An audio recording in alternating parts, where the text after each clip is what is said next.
Hack করে কি পিএমএনসিতে qualify করা পসিবল? তাহলে কেমনে সবাই 80-90 পয়েন্ট নিতেছে মাত্র 3 ম্যাচে? আইনিএস, পিএক্স, সিবিআই, দেন পিএমএনসি কোয়ালিফাই করা is not a hard thing.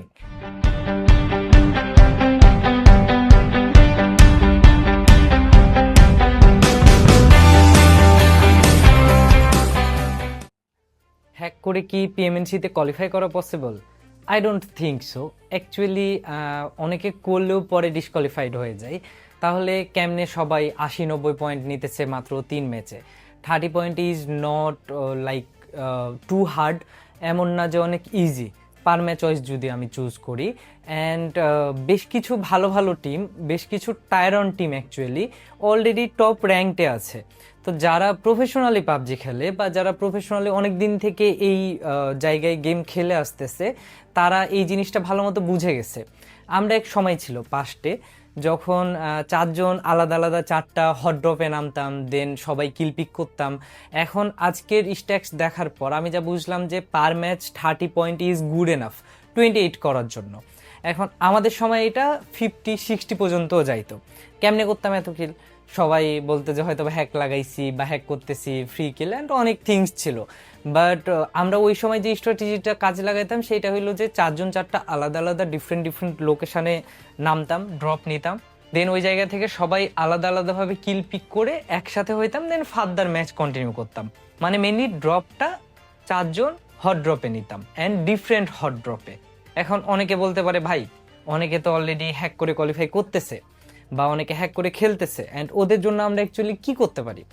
এখন এই জায়গায় একটা কথা চলে আসে যে হ্যাক করার পর অনেকে ব্যানও খাইতেছে। হ্যাশট্যাগ অনে আমি আজকে প্রথমে যে একটা টিম দেখছিলাম, এম দিয়ে নাম, as far as I can remember, ওরাকে আই থিঙ্ক অলরেডি ব্যান দেওয়া হয়েছে অথবা লিস্ট থেকে সরাই দেওয়া হয়েছে, কিছু একটা ছিল। অ্যান্ড কনফার্ম না, অফিসিয়াল কোনো আপডেট আসে নাই, বাট অনেকগুলো ইন্ডিভিজুয়াল প্লেয়ার শো নাকি ব্যান খাইছে পিএমএনসি খেলতে গিয়ে, যতটুকু আমি আশপাশ থেকে শুনতে পাইলাম অ্যান্ড ইনফো পাইলাম। সো যারা অ্যাকচুয়ালি হ্যাক করে খেলতেছে বা খেলার অনেকে প্ল্যান করতেছে যে আচ্ছা এত গিল কেমনে করা পসিবল, তাহলে হয়তো বা যারাই কোয়ালিফাই করতেছে হ্যাক করে কোয়ালিফাই করতেছে, দ্যাটস মিন আমাদেরও হ্যাক করা লাগবে। বাট আসলে সিচুয়েশনটা এরকম না। সিচুয়েশনটা ওয়ার্স্ট হইতে পারে এই জায়গায় গিয়ে যে আপনার লবিতে কোনো হ্যাকার পড়ে গেছে অ্যান্ড এই জন্য আপনার হয়তো ওই ম্যাচটা মিস হয়ে গেছে।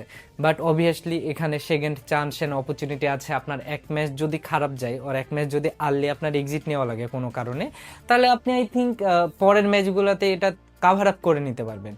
এখন কতটুকু কাভার আপ করা পসিবল অ্যান্ড কনফিডেন্স কতটুকু থাকতেছে প্লেয়ারে, এইটাও অনেকটা ম্যাটার করে এই সিনারিওতে। বাট ইভেনচুয়ালি আপনারা একটু ভেবে চিন্তে দেখলে বুঝতে পারবেন, আইনিএস, পিএক্স, সিবিআই, 1952 আবার ব্যাক আসছে, অ্যান্ড হালাল, সাথে দেখলাম টিম ডিসব্যান্ড, যেটা টিম ডিসব্যান্ডও দেখলাম যে 30 নম্বরে এখন আছে। ওরাও হয়তো বা টপ 8 হিট করে নিতে পারলেও পারে, আই ডোন্ট নো। এখন এই যে কিছু নোন টিমগুলা এরা হ্যাক করে না, এটা আপনি লাইক কাইন্ড অফ ধরে নিতে পারেন। এখন কথা হইলো এই জায়গায় ওরা তো কোয়ালিফাই করতে পারতেছে বা ওরা জিনিসটা ক্র্যাক করে ফেলছে অলরেডি।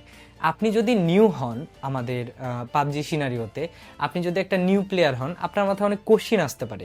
বাট থিঙ্ক যারা পারতেছে ওরা কিন্তু ব্রেক করতেছেই।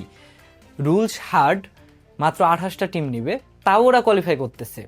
দ্যাটস মিন আপনারও অপরচুনিটি আছে অ্যান্ড আপনি normally without any hack and without anything, just আপনার কনফিডেন্স থাকা লাগবে, আপনার টিমের স্কিল থাকা লাগবে অ্যান্ড একটা কোঅর্ডিনেশন থাকা লাগবে টিমের মধ্যে। এই তিনটা যদি আপনি প্রপারলি মেক করতে পারেন অ্যান্ড আপনার ওয়ার্কআউট হয় everything at the same time, then PMNC qualify করা is not a hard thing. এটা অনেক ইজি, অনেক হার্ডও এক দিক থেকে দেখতে গেলে। এখন অনেকে অনেক দিন থেকে খেলার পরও পারতেছে না অ্যান্ড দেখতেছে অনেক আন্ডারডগ টিম যারা লাইক কাইন্ডা নোন, আমি হয়তো বা তাদের নাম শুনছি বা তারাকে লাস্ট বেশ কিছু ইভেন্টে দেখছি, ওরা কোয়ালিফাই করতেছে, দে আর ডুইং ইট অ্যান্ড ওরা সুন্দরভাবে জিনিসটারে ইউটিলাইজ করতেছে, সুযোগটারে। আপনার যদি এরকম কোনো কোশ্চিন থাকে মনে যে হ্যাক করাই লাগবে things like that, then there is nothing. এরকম আসলে কিছুই নাই। হ্যাক করলে হয়তো বা আপনি ব্যান খেয়ে যাবেন। আপনি নর্মালি আপনার বেস্টটা দিয়ে ট্রাই করেন, আই থিঙ্ক সো কোয়ালিফাই হওয়ার চান্সেস স্টিল সবার আছে। ডে অন পর আপনাদের হাতে স্টিল সুযোগ আছে। আমার কেন জানি মনে হইলো অনেকে আমার কমেন্টে লাস্ট ভিডিওর কমেন্ট করতেছিল আর কি, মেইনলি যে হ্যাক করা লাগবে, হ্যাক করা ছাড়া পসিবল না, কেমনে, এটা তো পুরো লাক গেম হয়ে যায়। লাক গেম পাবজিতে অলওয়েজ থাকে, ইটস অলওয়েজ ইন পাবজি। আপনি অনেক ভালো একটা জায়গায় কোয়ালিফাই হয়েছেন, বাট আপনাকে জোন সাপোর্ট দিল না, লাক সাপোর্ট দিল না, হয়তো বা আপনি ওই জিনিসটা ক্র্যাক করতে পারবেন না। 1-2 পয়েন্টের জন্য অনেক কিছু হয়ে যায় পাবজিতে। সো লাকটা আল্লাহ আল্লাহ করেন যেন আপনাকে সাপোর্ট দেয়, অ্যান্ড সাথে আপনার বেস্টটা দিন। আই থিঙ্ক কোয়ালিফাই করা পসিবল, স্টিল ট্রাই করা উচিত আপনাদের। অ্যান্ড এই ধরনের কিছু মাথায় না রাইখা জাস্ট ক্লিয়ার মাইন্ডে গেমে ফোকাস দেন, ম্যাচগুলো খেলেন। যদি কোয়ালিফাই হন তাহলে আমাকে মিষ্টি খাওয়েন। Good luck.